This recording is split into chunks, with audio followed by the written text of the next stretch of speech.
En este decisivo momento de enfrentamiento comercial entre China y los Estados Unidos y en medio de esta disputa por ver quién va a ser la próxima gran potencia hegemónica del mundo, creo que es buen momento para enterarnos de cómo han sido a lo largo de la historia las relaciones entre China y los Estados Unidos. Todo está a punto de cambiar, de hecho, está cambiando delante de nuestros ojos, pero para comprender lo que puede venir en el futuro, debemos entender y comprender lo que ha ocurrido en el pasado. En este vídeo vamos a ver la historia de la relación entre China y los Estados Unidos. Y esto vamos a hacerlo a través del trabajo del Council on Foreign Relations, que es un think tank de relaciones internacionales mucho más próximo a los Estados Unidos que a China, también os tengo que decir, pero que han hecho un buen trabajo de resumen. Atención, relación entre Estados Unidos y China del 49 al 2025. Todo empieza en octubre de 1949 cuando se establece la República Popular China. El líder del Partido Comunista Chino, Mao Zedong o Mao Zedong, establece la República Popular China en Pekín el 1 de octubre tras la derrota del gobierno nacionalista de Chiang Kai-shek por parte de comunistas apoyados por las masas campesinas. Este gobierno, el gobierno al que apoyaría finalmente los Estados Unidos, acabaría exiliándose en Taiwán. En junio de 1950 estalló la Guerra de Corea. El Ejército Popular de Corea del Norte, respaldado por la Unión Soviética, invade Corea del Sur el 25 de junio de ese año. Naciones Unidas y Estados Unidos acuden en defensa de Corea del Sur, China en apoyo del norte comunista. Responde cuando tropas estadounidenses de la ONU y Corea del Sur se acercan a la frontera china. Hasta 4 millones de personas mueren en el conflicto, que dura 3 años hasta que Naciones Unidas, China y Corea del Norte firman un armisticio en 1953. En agosto de 1954 ocurre la primera crisis del estrecho de Taiwán. El presidente estadounidense Eisenhower levanta el bloqueo naval estadounidense a Taiwán en 1953, lo que lleva a Chiang Kai-shek, el presidente nacionalista que estaba exiliado en Taiwán, a desplegar miles de tropas en las islas de Quemoy y Matsu, en el estrecho de Taiwán, en agosto del 54. El Ejército Popular de Liberación de China continental responde bombardeando esas islas. Washington es cuando firma entonces un tratado de defensa mutua con los nacionalistas de Chiang.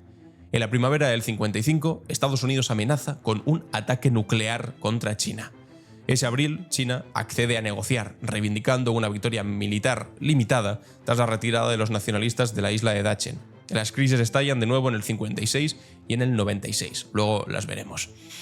En marzo del 59 comienza el levantamiento tibetano. 9 años después de que la República Popular China se afianzara sobre el Tíbet, se produjo un levantamiento generalizado en Lhasa. Miles de personas murieron con la represión posterior de las fuerzas de la República Popular China y el Dalai Lama huyó a la India. Estados Unidos se unió a las Naciones Unidas para condenar a Pekín por los abusos de derechos humanos en el Tíbet, mientras que la Agencia Central de Inteligencia, la CIA, contribuyó a armar a la resistencia tibetana desde finales de la década de 1950. Insisto, tened en cuenta que este estudio, que este resumen, está un poco escorado hacia posiciones estadounidenses, evidentemente. Importante. En el 64. Acordaos que habían sido amenazados con ser bombardeados de manera nuclear por los Estados Unidos, pues en el 64 logran la primera prueba nuclear china en el desierto de Gobi. China se une al club nuclear en octubre del 64 al realizar su primera prueba de una bomba atómica. La prueba se produce en medio de las tensiones entre Estados Unidos y China por la escalada del conflicto en Vietnam. Para cuando se realizó la prueba, China ya había concentrado tropas a lo largo de su frontera con Vietnam. Es decir, Estados Unidos pierde la baza de ser el único país que puede amenazar con la bomba nuclear. Ya la tenía la Unión Soviética, la tenía también China, y por lo tanto empezaba a ejercerse eso que se llama la mutua disuasión. En marzo de 1969 comienza el conflicto fronterizo entre China y la Unión Soviética. Las diferencias en materia de seguridad, ideología y modelos de desarrollo tensan las relaciones chino-soviéticas. Las radicales políticas de industrialización de China, conocidas como el Gran Salto Adelante, llevaron a la Unión Soviética a retirar a sus asesores en 1960. Los desacuerdos culminaron en escaramuzas fronterizas en marzo del 69. Moscú sustituyó a Washington entonces como mayor amenaza para China y la ruptura chino-soviética contribuyó al eventual acercamiento de Pekín a Estados Unidos. Vaya cambio, ¿no? Inesperado. Diplomacia de ping-pong, abril del 71. Es la primera señal pública de una mejor relación entre Washington y Pekín cuando el equipo chino de ping-pong invitó a los miembros del equipo estadounidense a China el 6 de abril de 1971. Si habéis visto la película de Forrest Gump, Hay un momento en el que se puede ver cómo como cuando se destensan las relaciones y de repente está Forrest Gump jugando al ping-pong junto a los chinos, porque es precisamente en ese momento en el que Estados Unidos se convierte casi en un aliado. Y de ahí a que Nixon, presidente norteamericano, después de amenazas que hubo de tirar bombas nucleares y tal, visita China en febrero de 1972. Pasó 8 días en China en febrero del 72, durante los cuales se reunió con el presidente Mao y firmó el Comunicado de Shanghái con el primer ministro Zhou Enlai. El comunicado sentó las bases para una mejora de relaciones entre Estados Unidos y China al permitir que ambos países abordaran temas complejos, en particular Taiwán. Sin embargo, la normalización de las relaciones entre ambos países avanzó lentamente durante gran parte de la década. El presidente estadounidense Jimmy Carter otorgó a China pleno reconocimiento diplomático, a la vez que reconoce el principio de una sola China en China continental y rompe las relaciones normales con Taiwán. El viceprimer ministro chino, Deng Xiaoping, que después sería ya presidente, quien lidera China a través de importantes reformas económicas, visita entonces Estados Unidos poco después.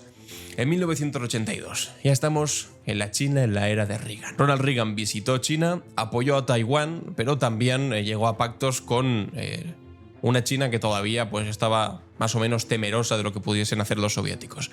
En junio del 89, la primavera del 89, miles de estudiantes se manifestaron en la plaza de Tiananmen, de Pekín, exigiendo reformas democráticas y el fin de la corrupción. El 3 de junio el gobierno envió tropas militares para desalojar la plaza, dejando cientos de manifestantes muertos. En respuesta, el gobierno estadounidense suspendió las ventas militares a Pekín y congeló las relaciones. En marzo de 1996 se celebran las primeras elecciones presidenciales libres en Taiwán, que antes era una dictadura básicamente. Le Teng-hui, del Partido Nacionalista, gana las primeras elecciones presidenciales libres de Taiwán por un amplio margen en marzo del 96. A pesar de las pruebas de misiles chinas destinadas a persuadir a los votantes taiwaneses para que no votaran por el candidato independentista. Las elecciones se celebran un año después de que China retirara a su embajador tras la autorización del presidente Clinton para la visita de Lee, revirtiendo así una política estadounidense vigente desde hacía 15 años que prohibía la concesión de visados a los líderes taiwaneses. En el 96, Washington y Pekín acuerdan un nuevo intercambio de funcionarios. Mayo de 1999, atentado con bomba en la embajada de Belgrado. La Organización del Tratado Atlántico Norte, la OTAN, bombardea accidentalmente la embajada de China en Belgrado durante su campaña contra las fuerzas serbias que ocupaban Kosovo en mayo del 99, lo que afectó gravemente a las relaciones entre Estados Unidos y China. Estados Unidos y la OTAN se disculparon por los errores de inteligencia estadounidense que provocaron el mortífero atentado, pero miles de manifestantes chinos protestaron por todo el país atacando propiedades oficiales estadounidenses. En octubre del 2000, las relaciones comerciales se normalizan. El presidente Clinton firmó la Ley de Relaciones entre Estados Unidos y China del 2000 en octubre, otorgando a Pekín relaciones comerciales normales y permanentes con los Estados Unidos y allanando el camino para la adhesión de China a la Organización Mundial del Comercio en 2001.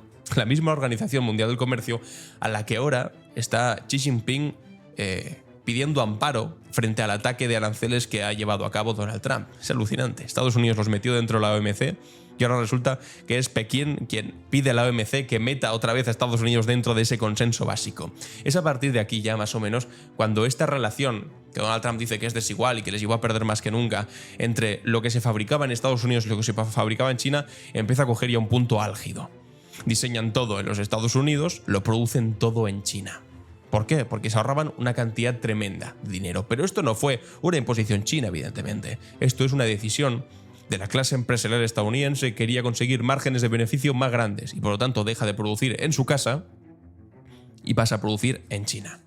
Con el presidente Clinton. Abril del 2001. Enfrentamiento por avión espía chino-estadounidense. Bueno, como veis, va habiendo algunos conflictos, algunas tensiones, evidentemente, y llegamos hasta marzo del 2007. Nada tiene que ver con lo que estaría por empezar. En marzo del 2007, China anunció un aumento del 18% en el gasto presupuestario de defensa para el 2007, totalizando más de 45.000 millones de dólares. El aumento del gasto militar promedio, un 15% anual entre el 90 y el 2005. Es una barbaridad, 15% anual, ¿eh?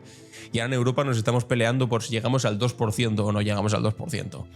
Durante una gira por Asia en el 2007, el vicepresidente estadounidense Dick Cheney afirmó que el desarrollo militar de China no es coherente con el objetivo declarado del país de un ascenso pacífico.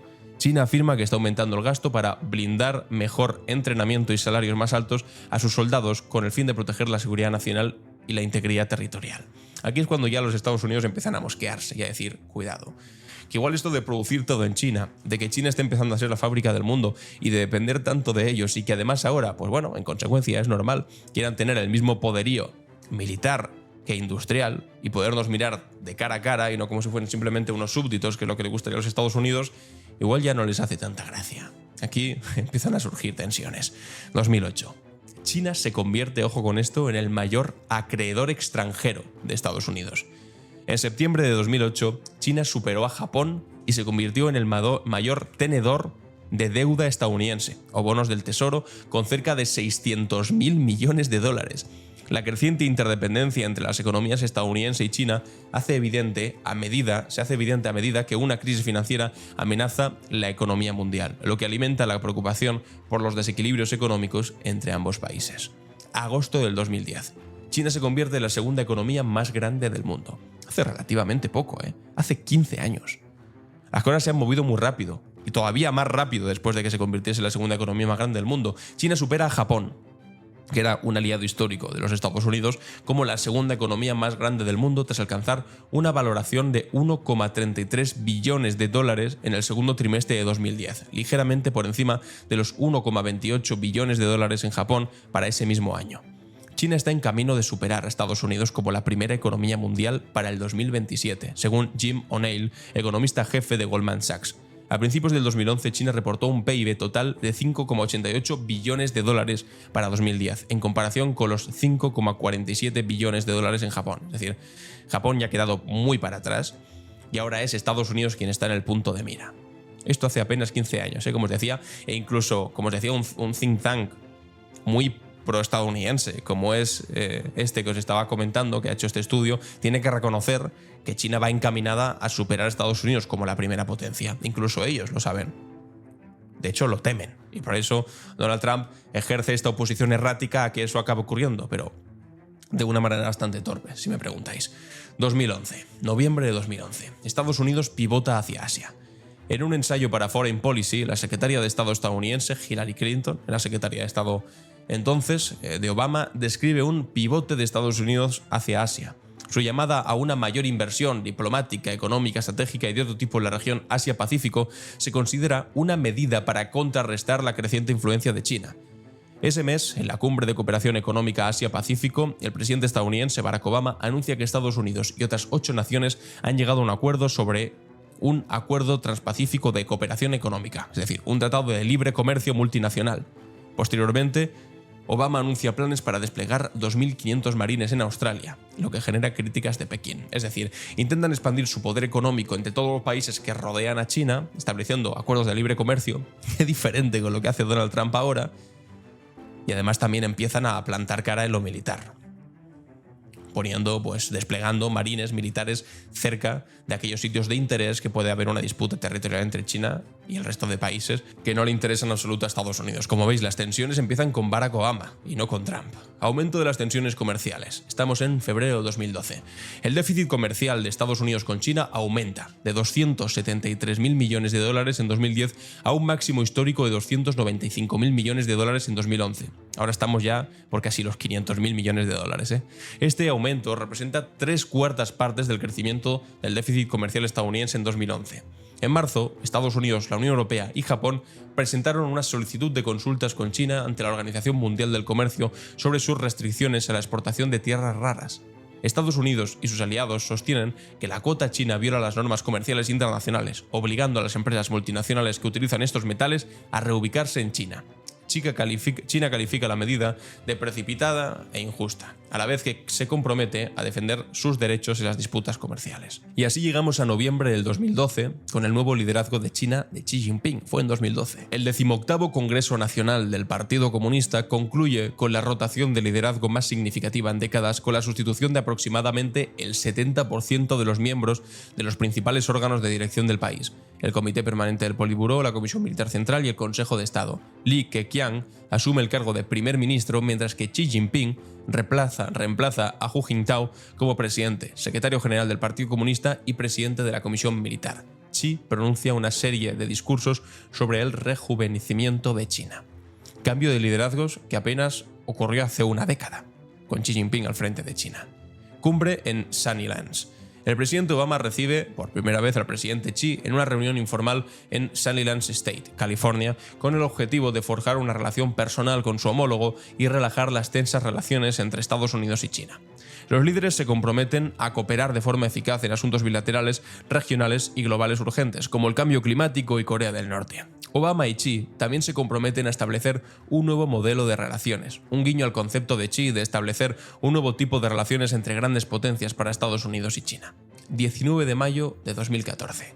Estados Unidos acusa a ciudadanos chinos. Un tribunal estadounidense acusa a 5 hackers chinos, presuntamente vinculados al Ejército Popular de Liberación de China, de robar tecnología comercial a empresas estadounidenses. En respuesta, Pekín suspende su cooperación en el grupo de trabajo de ciberseguridad entre Estados Unidos y China. En junio de 2015, las autoridades estadounidenses señalan que existen pruebas de que hackers chinos están detrás de la importante vulneración de la seguridad informática de la Oficina de Gestión de Personal y del robo de datos de 22 millones de empleados federales, tanto pasados como actuales. El 30 de mayo de 2015, otra fecha importante, Estados Unidos advierte a China sobre el mar de China Meridional. En el 14º diálogo de Shangri-La anual sobre la seguridad asiática, el secretario de Defensa estadounidense Ashton Carter instó a China a detener sus controvertidos esfuerzos de recuperación de tierras en el mar de China Meridional, afirmando que Estados Unidos se opone a cualquier militarización adicional del territorio en disputa. Antes de la conferencia, funcionarios estadounidenses afirmaron que las imágenes de vigilancia naval estadounidense evidencian que China está colocando equipo militar en una cadena de islas artificiales, a pesar de las afirmaciones de Pekín de que la construcción es principalmente para fines civiles. Aquí tenéis una de esas construcciones de territorio artificial, de islas artificiales donde pues, los Estados Unidos acusan que están poniendo material militar. O sea, que evidentemente lo están haciendo porque están tomando posiciones en un terreno claramente en disputa. El 9 de febrero de 2017, Trump reafirma, justo había comenzado ya a gobernar Trump, el presidente estadounidense Trump afirma que honrará la política de una sola China en una llamada con el presidente Xi. Tras ganar las elecciones presidenciales, Trump rompe con la práctica establecida al hablar por teléfono con la presidenta taiwanesa Tsai Ing-wen y cuestionar el compromiso de Estados Unidos con dicha política. La política de Washington durante 4 décadas ha reconocido que existe una sola China. Bajo esta política, Estados Unidos ha mantenido vínculos formales con la República Popular China, pero también mantiene vínculos extraoficiales con Taiwán, incluyendo la provisión de ayuda para la defensa. El secretario de Estado Rex Tillerson, quien visitó Pekín en marzo, describe la relación entre Estados Unidos y China como una relación basada en la no confrontación, la ausencia de conflicto, el respeto mutuo y la búsqueda constante de soluciones beneficiosas para todos. Ojo con esto, 6 y 7 de abril del 2017. Trump recibe a Xi en Mar-a-Lago, en su residencia privada. El presidente Trump recibe a Xi Jinping de China para una cumbre de 2 días en la finca Mar-a-Lago en Florida, donde el comercio bilateral y Corea del Norte encabezan la agenda. Posteriormente, Trump elogia un tremendo progreso en la relación entre Estados Unidos y China y Xi menciona una mayor comprensión y un mayor fomento de la confianza. A mediados de mayo, el secretario de Comercio de Estados Unidos, Wilbur Ross, revela un acuerdo de 10 partes entre Pekín y Washington para expandir el comercio. Ojo, expandir el comercio de productos y servicios como la carne de res, aves de corral, pagos electrónicos. Ross describe la relación bilateral como alcanzado un nuevo hito, aunque los países no abordan temas comerciales más polémicos como el aluminio, las autopartes, esto que serán las partes de coche, a la fabricación de automoción, y el acero. Me detengo un momento aquí porque es muy relevante como cuando llega Donald Trump a la presidencia por primera vez, en abril del 2017, se reúne con Xi y de hecho quieren afianzar esta relación comercial. Y ahora de repente, un poco menos de 10 años después, nos viene a contar que Estados Unidos lleva siendo estafado durante décadas, durante 40 años, dijo, por China. Entonces ahí, cuando hacías tú acuerdos que potenciaban esa relación de producción precisamente en China de productos estadounidenses para después vendérselo más caro a los europeos y a los ciudadanos estadounidenses, ahí no había estafa. Ahí tú no habías formado parte de eso que ahora mismo estás criticando. En fin. En 18 ya empiezan a cambiar un poco las cosas y los aranceles de Trump empiezan a apuntar a China. La administración Trump anuncia aranceles radicales sobre las importaciones chinas, por un valor de al menos 50.000 millones de dólares, en respuesta a lo que la Casa Blanca alega como un robo de tecnología y de propiedad intelectual estadounidense por parte de China. Tras la imposición de aranceles sobre las importaciones de acero y aluminio, las medidas afectan a productos como ropa, calzado y productos electrónicos y restringe algunas inversiones chinas en los Estados Unidos.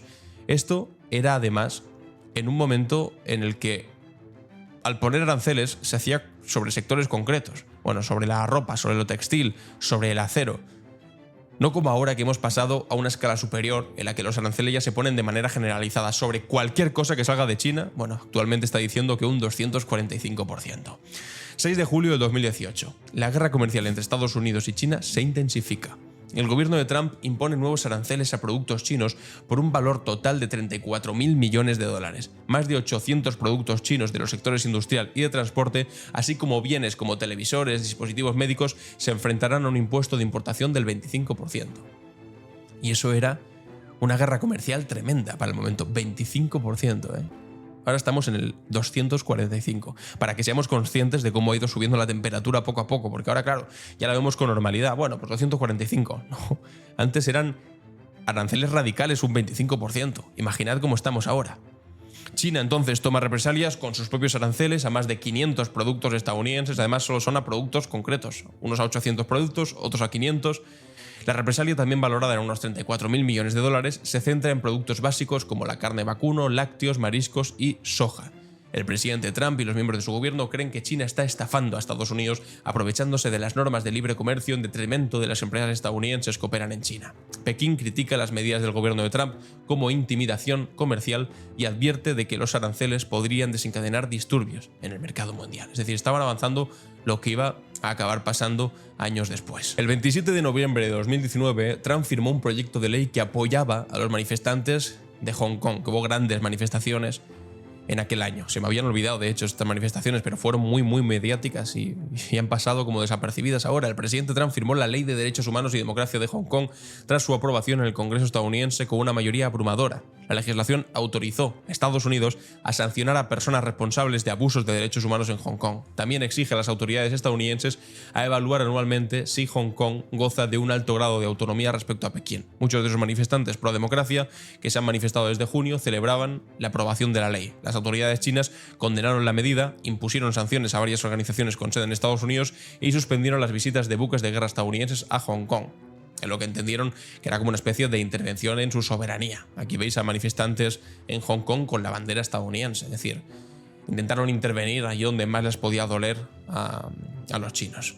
Se firma un acuerdo comercial de fase 1. El presidente Trump y el viceprimer ministro chino Liu He firman el acuerdo, un gran avance en la guerra comercial de casi 2 años entre las dos mayores economías del mundo. El acuerdo flexibiliza algunos aranceles estadounidenses sobre las importaciones chinas y compromete a China a comprar productos estadounidenses por valor de 200.000 millones de dólares adicionales, incluyendo productos agrícolas y automóviles, en un plazo de 2 años.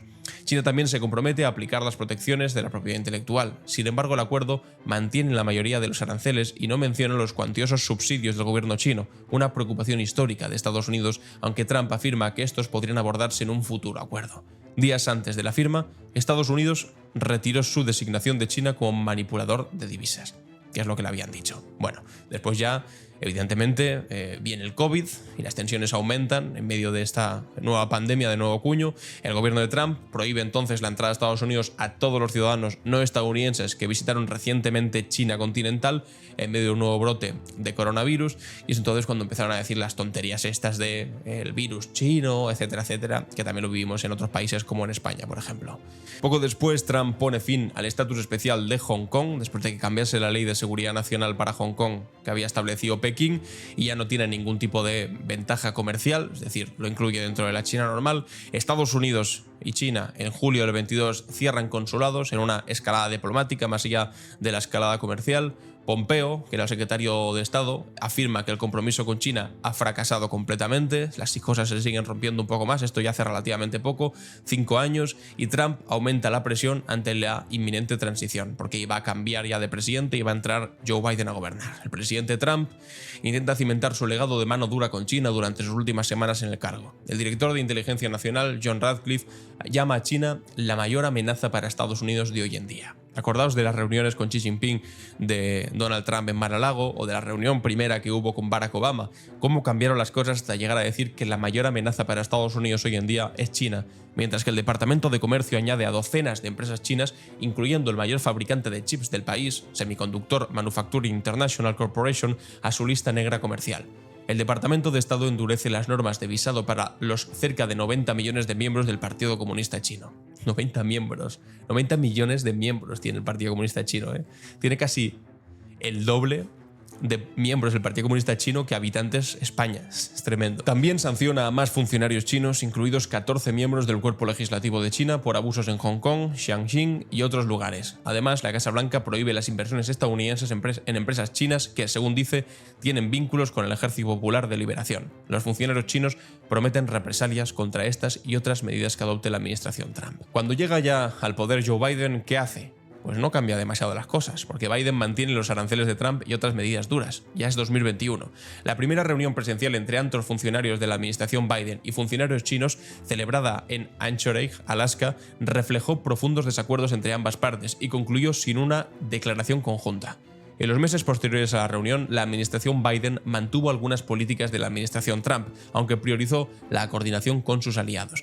Mantuvo aranceles a las importaciones chinas, sancionó a funcionarios chinos por sus políticas en Hong Kong, incluyó en la lista negra a decenas de empresas chinas y amplió la prohibición vigente durante la era Trump de invertir en empresas chinas vinculadas al ejército.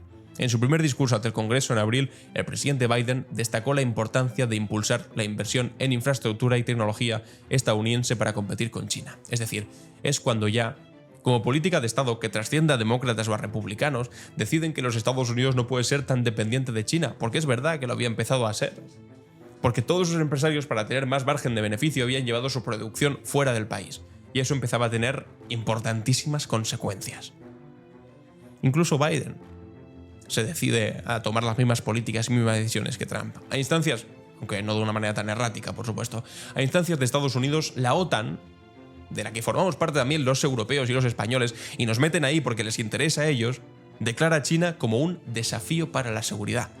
La OTAN, que en los últimos años se ha centrado en disuadir la agresión y el terrorismo rusos, dicen, desde este think tank, obviamente, publica un comunicado, que amplía el enfoque de la alianza para incluir las amenazas procedentes de China, como su desarrollo de armas nucleares y la modernización militar.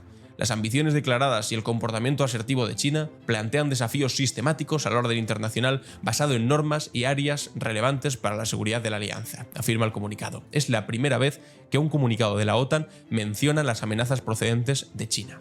La declaración se produce en un momento en el que la administración Biden insta a sus aliados a responder colectivamente a China. El 4 de febrero de 2022, Estados Unidos impone un boicot diplomático a los Juegos Olímpicos de Pekín. Estados Unidos impone este boicot diplomático alegando las violaciones de derechos humanos cometidas por el gobierno chino en Xinjiang y otros lugares. Varios países como Australia, Canadá y el Reino Unido también se niegan a enviar representantes a estos Juegos.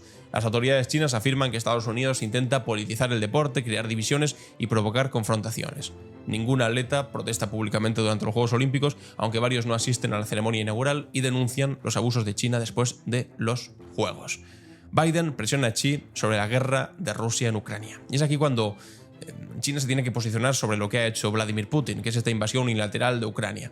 Y consigue ponerse de una manera lo suficientemente pragmática de lado para tampoco apoyar la invasión de Ucrania, pero tampoco condenarla explícitamente como le pedía a los Estados Unidos. Mucha atención al 2 de agosto de 2022 porque visitó la presidenta de la Cámara de Representantes de los Estados Unidos, Nancy Pelosi, a la presidenta taiwanesa en el territorio de Taiwán. Fue una visita de una gran autoridad estadounidense al territorio taiwanés, dando por hecho que, pues era como una especie de alerta o amenaza a China. Cuidado porque con Taiwán no vais a poder. Después de meses de que funcionarios chinos advirtieran a Estados Unidos contra el fortalecimiento de los lazos con Taiwán, la presidenta de la Cámara de Representantes de Estados Unidos, Nancy Pelosi, demócrata, viajó a Taipei en un viaje que, según ella, era para demostrar el apoyo de Estados Unidos a la isla. El viaje lleva a Pekín a suspender las conversaciones sobre el clima entre Estados Unidos y China, cortar algunos canales de comunicación militar de alto nivel y sancionar a Pelosi. Además, el ejército chino realizó ejercicios de fuego real que rodeaban efectivamente la isla para demostrar su gran capacidad militar. ¿Qué ocurre? Pues que en noviembre del 2022 quedan. Joe Biden y Xi Jinping se ven, buscan reparar la relación en Indonesia, donde se reúnen en persona por primera vez durante la presidencia de Biden. Ambos líderes expresan su deseo de aliviar las tensiones bilaterales y acuerdan reabrir los canales de comunicación, incluidas las conversaciones sobre el clima que se suspendieron meses antes. Biden dice que Estados Unidos competirá vigorosamente con China, pero que no busca conflictos. Es decir, baja un poco los decibelios. En 2023 ocurrió algo curioso, y es que derribaron una especie de globo espía chino. Esta imagen que veis aquí, China negó que ese globo fuese espía y que fuese algo del gobierno, sino que fue un globo que simplemente se desvió, a saber, no lo sabemos. Y en noviembre del 2023 volvieron a reunirse Joe Biden y Xi Jinping. Ya a partir de aquí, pues ya sabéis, pierde las elecciones Joe Biden, esa relación que intentaban restaurar con Xi Jinping queda completamente desbaratada y llega pues el Liberation Day, que decía Donald Trump, el 2 de abril del 2025, con una reedición de las grandes tensiones comerciales que él ya había empezado en su etapa en 2017. Y a partir de aquí, pues todo lo demás ya lo conocéis perfectamente. Si el 25% de aranceles nos parecía mucho antes, ahora hay un 225%, las tensiones son más grandes que nunca, y como hemos visto a lo largo de la historia sí que ha habido idas y venidas, altibajos, en los que a veces se rompía la relación y después se volvía a reanudar. De hecho, hemos visto cómo lo intentó hace escasos años también Joe Biden otra vez cuando se volvieron a reunir. ¿Volverá a pasar esto? ¿Entrarán en cierta razón? Bueno, los chinos sí que han dicho que están dispuestos a negociar. De hecho, están acostumbrados a hacerlo. Enfadarse, negociar, enfadarse, negociar. Pero es que Donald Trump es un tío completamente imposible de calibrar. Y también os digo, podría llegar a un acuerdo en algún momento, y además diciendo que él ha ganado, en fin, como a él le gusta, o fácilmente podría seguir escalando esta guerra absurda hacia ninguna parte, que eso sí, ya no sé decir hacia dónde nos lleva. Pero desde luego no a un lugar demasiado bueno. Espero que os haya gustado este resumen a toda velocidad. Evidentemente nos hemos dejado muchas cosas fuera y la perspectiva de este resumen también era muy cercana a la visión estadounidense del asunto, pero bueno, creo que más o menos de manera global hemos podido entender las idas y venidas de esta relación siempre problemática entre las dos potencias. Y si te ha gustado el vídeo, compártelo, suscríbete y nos vemos en el siguiente. Os dejo un par de vídeos más por aquí que igual os interesan. Adiós.